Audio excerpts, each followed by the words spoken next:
আসসালামু আলাইকুম। Welcome to Shimul memorial নার্সাফ স্কুল অ্যান্ড কলেজ। প্রিয় শিক্ষার্থীবৃন্দ, কেমন আছো তোমরা? আশা করি ভালো আছো এবং এই সময় আমাদের ভালো থাকাটাই কিন্তু অতীব প্রয়োজন। কেন? কারণ ভালো থাকলেই কিন্তু আমরা সকল প্রকার যে অসুখ বিসুখগুলো হচ্ছে সেখান থেকে আমরা বেরিয়ে আসতে পারবো। যার জন্য কি করতে হবে? Wash your hand properly. তোমাকে তোমার হাতগুলো খুব সুন্দর করে ধুয়ে ফেলতে হবে। হোয়াট এভার ইউ ওয়ার্ক, যে কাজটাই তুমি করো না কেন, তারপরে অবশ্যই তোমার হাতগুলো পরিষ্কার করে ধুয়ে ফেলবে। শুধুই কি হাত পরিষ্কার করবো? No, we have to keep ourselves clean. আমাদের নিজেদেরকে কি করতে হবে? পরিষ্কার পরিচ্ছন্ন রাখতে হবে এবং শুধু নিজেদেরকেই না, আমাদের আশেপাশেও কিন্তু পরিষ্কার পরিচ্ছন্ন করতে হবে। যার জন্য কি করব আমরা? যার জন্য নিজেরা তো পরিষ্কার পরিচ্ছন্ন থাকবে, প্লাস আম্মুকেও সাহায্য করব যেন আম্মুর পরিষ্কারের কাজে কি করতে পারো, তোমরা কাজে আসতে পারো এবং আম্মুর একটু হেল্প হয়। তাহলে আমরা পরিষ্কার পরিচ্ছন্ন জেনে নিলাম। আরেকটা কাজ আমাদেরকে মোস্ট ইম্পর্টেন্ট করতে হবে। So you have to eat healthy food and vitamin C. আমাদেরকে হেলদি ফুড অবশ্যই খেতে হবে এবং ভিটামিন সি খেতে হবে। বাইরে চেষ্টা করবো পারতপক্ষে না যাওয়ার জন্য। So stay at home and যদি বা কোনো কারণে যেতে হয়, we have to take proper precaution. What was that? That is gloves, that is mask and obviously hand sanitizer. So আমরা এই সব কিছু মেইনটেইন করে আমরা আমাদের কি করব? কার্যক্রম করব। So আমি জেনে গেছি এতক্ষণে কে I'm Umaina Afroza with you, and today we are going to learn about board book 21 lesson 4 to 6 alphabet and word meaning nature. তাহলে প্রিয় শিক্ষার্থীবৃন্দ, আজকে আমরা কি শিখব? আজকে আমরা শিখব বোর্ড বইয়ের ইউনিট 21 21 নম্বর অধ্যায় এবং 4 to 6 আমাদের অধ্যায়ের নাম কি? অ্যালফাবেট, এবং শিখব word meaning about nature. Nature মানে কি আমরা জানি? নেচার মানে কিন্তু প্রকৃতি। এর আগেও কিন্তু আমরা কয়েকটা নেচারের শব্দ, নতুন নতুন শব্দ শিখেছিলাম, নতুন নতুন ওয়ার্ড শিখেছিলাম, নেচার কিছু নাম শিখেছিলাম। তো আজকেও আমরা কিছু নতুন নাম শিখব। ওকে, তো লেটস স্টার্ট আওয়ার ক্লাস। আমরা আমাদের ক্লাসে ফিরে যাই। প্রথমেই আমরা কি শিখবো? তোমাদের কাছে নিশ্চয়ই তোমাদের ক্লাসের শীটটা অবশ্যই রয়েছে। তোমরা ক্লাসের শীটের খেয়াল করে দেখবে। প্রথমেই আমাদের কি আছে? প্রথমেই আমাদের ওয়ার্ড মিনিং আছে। ওয়ার্ড মিনিংটা কি? আমরা আগে প্রশ্নটা পড়ে নিই। অ্যাজ ইউজুয়াল আমরা সবকিছুর আগে প্রশ্নটা পড়ে নিতে হয়। আমরা প্রশ্নটা পড়ে নিব। Let's read the Bengali meaning. চলো আমরা বাংলা অর্থ পড়ি। কিসের বাংলা অর্থ পড়ি? বাংলা অর্থ পড়ি। আমরা কিছু ইংরেজি শব্দ শিখবো, সেই ইংরেজি শব্দের বা ইংরেজি ওয়ার্ডের আমরা বাংলা অর্থটাও জেনে নিব। আমরা এখানে কিসের ছবি দেখতে পাচ্ছি? আমরা এখানে দেখতে পাচ্ছি কিছু গাছ। শুধু কিছু গাছ না, অনেক গাছ, চারিপাশে সবুজ আর সবুজ। এটা একটা কিসের ছবি বলতো শিক্ষার্থীবৃন্দ? এটা কিন্তু একটা বনের ছবি। বন মানে চেনো তোমরা? আমরা বন দেখেছি, আমরা অনেকেই নিশ্চয়ই বন দেখেছি। কোথায় বলতো?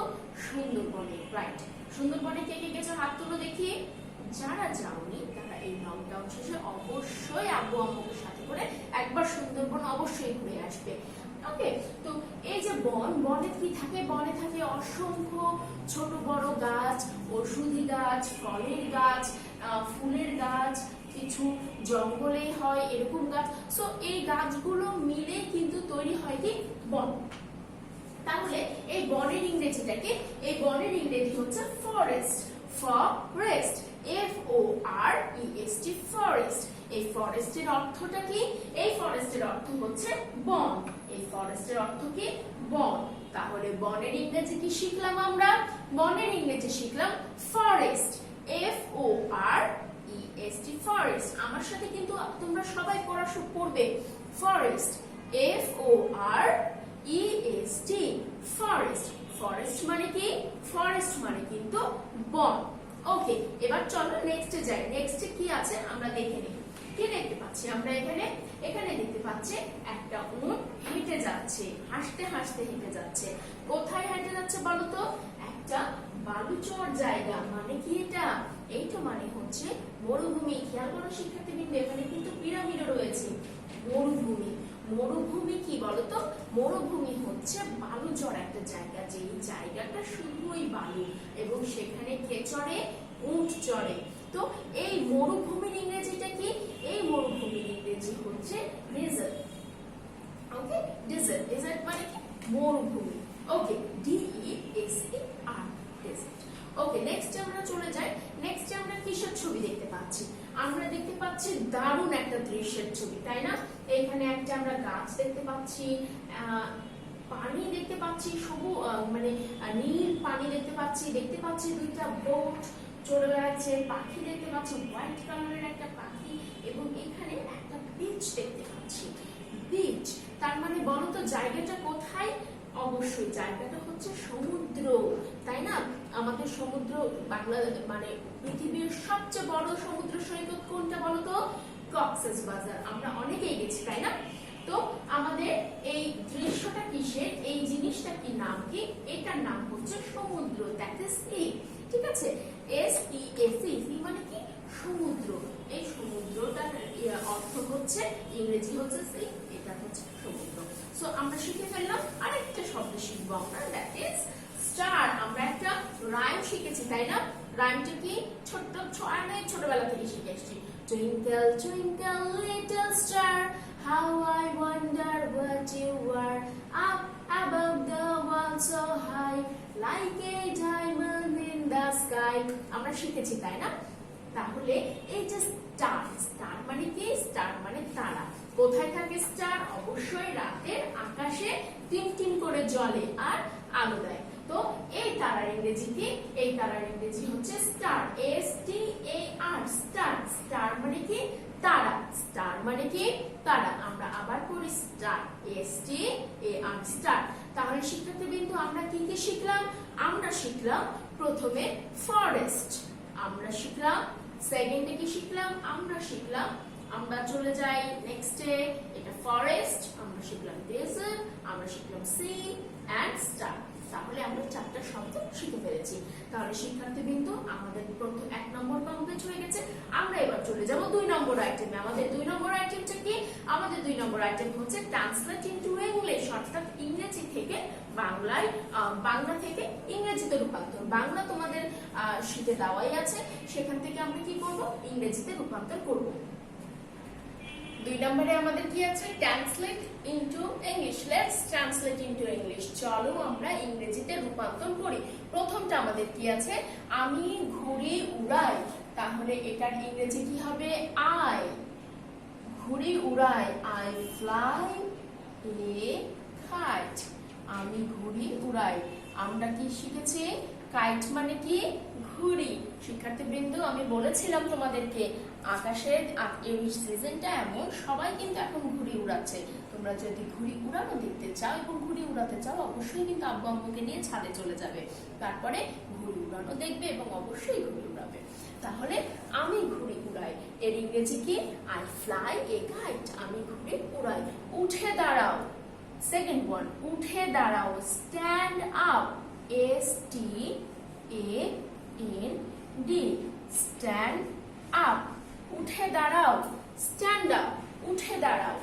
একটি কুকুর আঁকো, একটি কুকুর আঁকো, ড্র এ ডগ। একটি কুকুর আঁকো, ড্র এ ডগ। তাহলে আমরা কি শিখলাম শিক্ষার্থীবৃন্দ?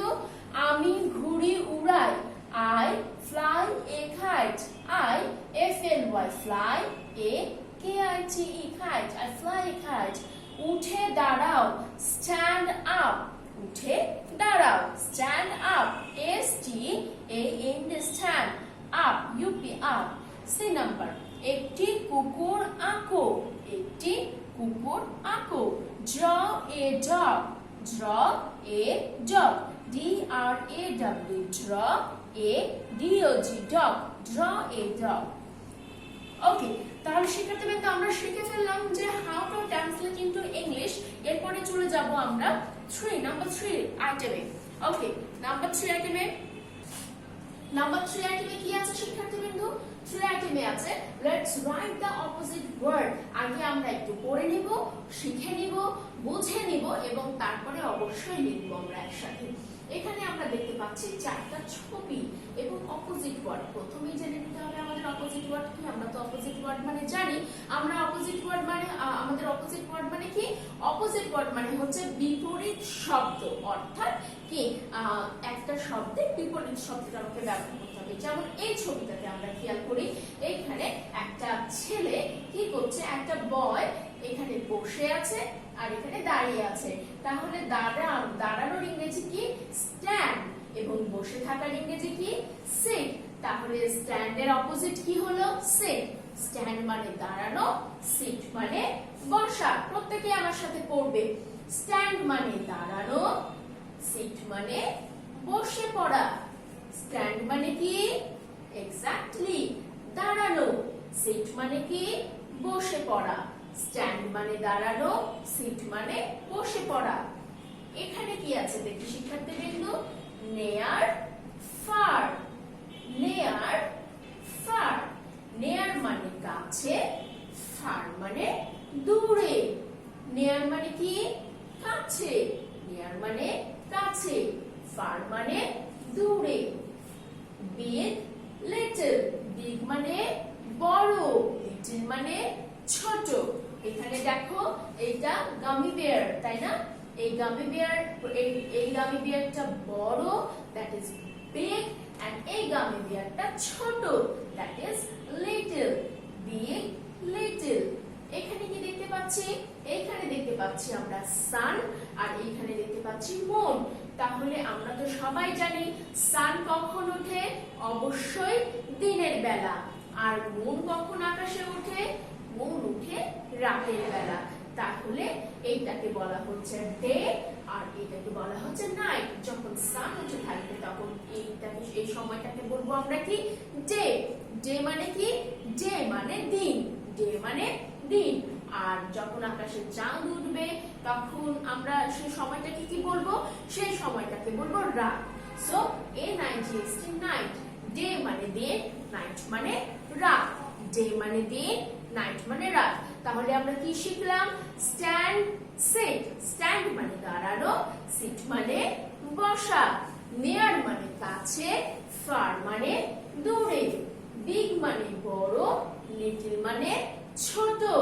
ডে মানে দিন, নাইট মানে রাত। তাহলে প্রিয় শিক্ষার্থীবৃন্দ আমরা শিখে ফেললাম। এবার আমরা একসাথে লিখে ফেলি। তাহলে আমরা লিখে ফেলি স্ট্যান্ড, STAND। স্ট্যান্ড। স্ট্যান্ড মানে দাঁড়ানো বা উঠে যাওয়া। এর অপোজিট ওয়ার্ড কি? Sit, SIT sit. সিট মানে বসা। স্ট্যান্ড মানে দাঁড়ানো, সিট মানে বসা। ফার মানে দূরে। ফার মানে কি? ফার মানে দূরে। তাহলে কাছের ইংরেজি কি? নেয়ার, NEAR, নেয়ার। ফার মানে দূরে, নেয়ার মানে কাছে। ফার মানে দূরে, নেয়ার মানে কাছে। Little, LITTLE, little. লিটল মানে ছোট। বিগ মানে বড়। লিটল মানে ছোট, বিগ মানে বড়। নাইট মানে রাত, ডে মানে দিন। নাইট মানে কি? রাত। ডে মানে দিন। NIGHT নাইট মানে রাত, DAY ডে, ডে মানে দিন। তাহলে আমরা কি শিখলাম শিক্ষার্থীবৃন্দ? Stand, sit. Sit, stand. Far, নেয়ার।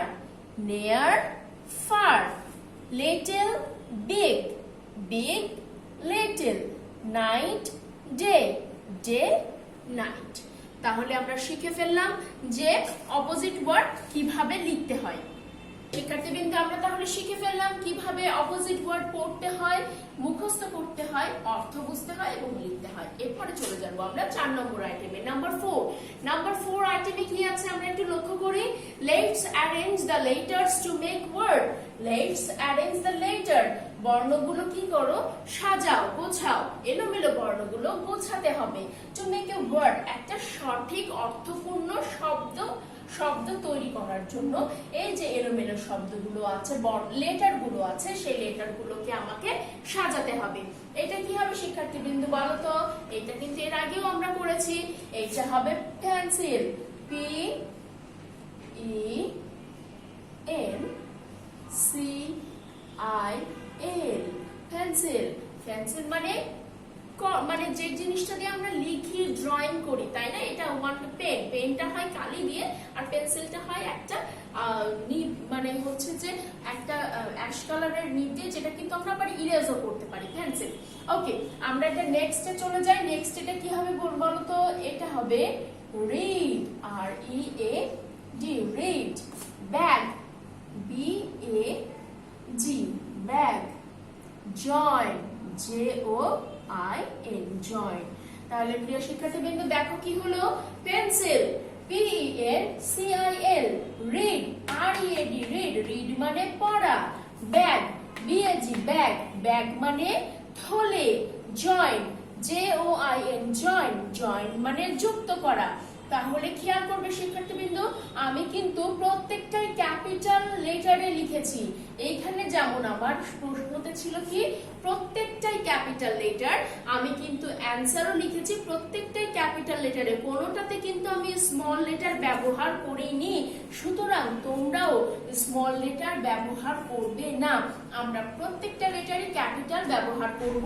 তাহলে আমরা আরেকবার দেখে নেই। Pencil, read, bag, join, P E N C I L, pencil, read, R E A D, read, bag, B A G, bag, join, J O I N, join. তাহলে আমরা শিখে ফেললাম অ্যারেঞ্জ দ্য লেটার, কি করে লেটারগুলো arrange করতে হবে। এরপরে চলে যাব আমরা 5 নম্বর আইটেমে। আমাদের 5 নম্বর আইটেমটা কি? Let's match column A with column B. Column এর সাথে কলাম বি মিল করুন এন্ড মেক সেন্টেন্সেস, এবং বাক্য গঠন করুন। সো কাউন্ট, আমরা জানি এর আগেও আমরা এই আইটেমটা করেছি, এটা আমাদের জন্য নতুন না। আমরা আরেকবার একটু শিখে নেই যে কিভাবে আমরা মার্ক করব। এই যে মেক সেন্টেন্স, আমরা ম্যাচ করব এবং কি করে মেক করব দেখে নেই। সো কাউন্ট, কাউন্টের সাথে কোন লাইনটা যাবে? Count your wealth, count the dots, count the cats. Yes, it is count the cats. Take your quilt, quilt মানে কি বলতো? এটা মানে হচ্ছে quilt মানে কি লেপ বা কাঁথা। ওকে, জয়েন দা ডটস। তাহলে আমরা অ্যানসারটা এভাবে কি করে লিখতে পারি একটু দেখে নেই। C O U N T, count the cats. B নাম্বারটা কি? Take your quilt. And the last one, join the dots. Join the dots. তাহলে প্রিয় শিক্ষার্থী ভালো করে খেয়াল করবে, আমরা প্রথমে এটা স্কেল দিয়ে অবশ্যই লাইন টেনে নেব এবং লাইন টেনে মিল করে নেব যে কোনটার সাথে কোন শব্দটা মিল হয়। তারপরে অবশ্যই উত্তরটা কিন্তু আমরা নিচে লিখব। উত্তরটা না লিখলে কিন্তু আমাদের নম্বরটা কি হয়ে যাবে? কমে যাবে, হাফ হয়ে যাবে। সুতরাং আমাদেরকে কি করতে হবে? Count the cats. পরীক্ষার সময় যদি এমনটা হয় যে তোমরা শুধু লাইনটা ড্র করে রেখে দিয়েছো, স্কেল দিয়ে লাইনটা ড্র করেছো, বাট অ্যানসারটা করোনি, যদি এখানে 3 মার্কস থাকে ফর ইচ ওয়ান, তাহলে 3 মার্কস এর জন্য তোমরা এখানে 1.5 পাবে, হাফ পাবে। Half 1.5, 1.5 equal to what? Equal to 3। সুতরাং আমি অর্ধেক নম্বর কিন্তু এটা কি হয়ে যাবে? কাটা হবে। সুতরাং এই জিনিসটা অবশ্যই খেয়াল রাখতে হবে। আমাকে এখানে লাইন ড্র করার সাথে সাথে, ম্যাচ করার সাথে সাথে আমাকে কিন্তু এই অ্যানসারটাও লিখতে হবে। তাহলে আমরা শিখে ফেললাম কি করে লাইন ড্র করতে হয় এবং অ্যানসারটা লিখতে হয়। এরপরে আমরা কোথায় যাব বলো তো শিক্ষার্থীবৃন্দ? এরপরে যাব আমরা ওরাল আইটেমে। আমাদের ওরাল আইটেম কি? আমরা জানি আমরা ক্লাসের শেষে সব সময় কি পড়ি বলতো? ওরালে আসি। So it is the oral time. আমরা ওরালে চলে আসি। আমাদের ক্ষেত্রে এর অর্থ বলুন। আমাদের ফার্স্ট ওরালের কোশ্চেনটা কি? কেটলি এর অর্থ বলুন। কেটলি মানে কি? আমরা জানি কেটলি মানে কেটলি অর্থাৎ এমন একটা পাত্র যে পাত্রে আমরা চা বা গরম কিছু গরম করে সেখানে রাখি। So kettle. মন দ্বারা সেন্টেন্স তৈরি করুন। আমরা স্টার শিখলাম না, বাট এর আগে নেচারে কিন্তু আমরা মন শিখেছি। মন অর্থ কি? মন অর্থ হচ্ছে চাঁদ। আর এটা দ্বারা সেন্টেন্স তৈরি করতে হবে the moon is up. Moon is up মানে কি? চাঁদ উঠেছে, তাই না? মুন ইজ আপ মানে কি? আপ মানে উপরে, তার মানে এটাই আমরা বলতে পারি যে চাঁদ উঠেছে। চাঁদ কোথায় উঠেছে? আকাশে। ওকে, দ্য মুন ইজ আপ। চারা গাছ। চারা গাছের ইংরেজি বলুন। চারা গাছের ইংরেজি কি? Plant. Right, plant. PLANT, plant. আমরা কি শিখেছি? গাছ। গাছের ইংরেজি হচ্ছে ট্রি। যে গাছগুলো বড় গাছ, ট্রি, TREE, ট্রি। আর যেগুলো চারা গাছ সেগুলোর ইংরেজি কি? Plant, PLANT, plant. This is my head. এর অনুবাদ করুন। হেড মানে কি? হেড মানে মাথা, আর মাই মানে আমার। This is my head. এইটি আমার মাথা। This is my head. এটি আমার মাথা। That is your head. ওইটি তোমার মাথা। This is my head and that is your head. এইটি আমার মাথা এবং ওইটি তোমার মাথা। আমি নাচতে পারি। আমি নাচতে পারি এর বাংলা অর্থ ট্রান্সলেশন করি তো। এর বাংলা এর ইংলিশ অর্থটা কি? ইংরেজি ট্রান্সলেশনটা কি? আমি নাচতে পারি। তাহলে আমির ইংরেজি কি? আমির ইংরেজি হচ্ছে আই। নাচতে পারি, পারার ইংরেজি ক্যান, আর নাচার ইংরেজি তো আমরা জানি dance. So I can dance মানে আমি নাচতে পারি। I can dance. তাহলে শিক্ষার্থীবৃন্দ, আমরা আজকে কি কি শিখলাম? আমরা আজকে শিখলাম অ্যাবাউট নেচার। আমরা আজকে শিখলাম how to translate into English, শিখলাম অপোজিট ওয়ার্ড, শিখলাম অ্যারেঞ্জ দ্য লেটার এবং ম্যাচিং অ্যান্ড মেক সেন্টেন্স। তাহলে আমাদের নেক্সট ডে কি হবে শিক্ষার্থীবৃন্দ? নেক্সট ডে আমাদের পড়া হবে, নেক্সট ডে পড়া feedback, board book 21, lesson 4 to 6, alphabet and word meaning nature আমরা তো জানি। তাহলে আজকে এই পর্যন্তই। দোয়া করি সবাই যেন ভালো থাকো, সুস্থ থাকো, নিরাপদে থাকো, এবং একটা অনুরোধ করি সবাই ঠিক থাকবে, পরিষ্কার পরিচ্ছন্ন থাকবে এবং অবশ্যই বাসায় থাকবে। সবাইকে অনেক অনেক ধন্যবাদ।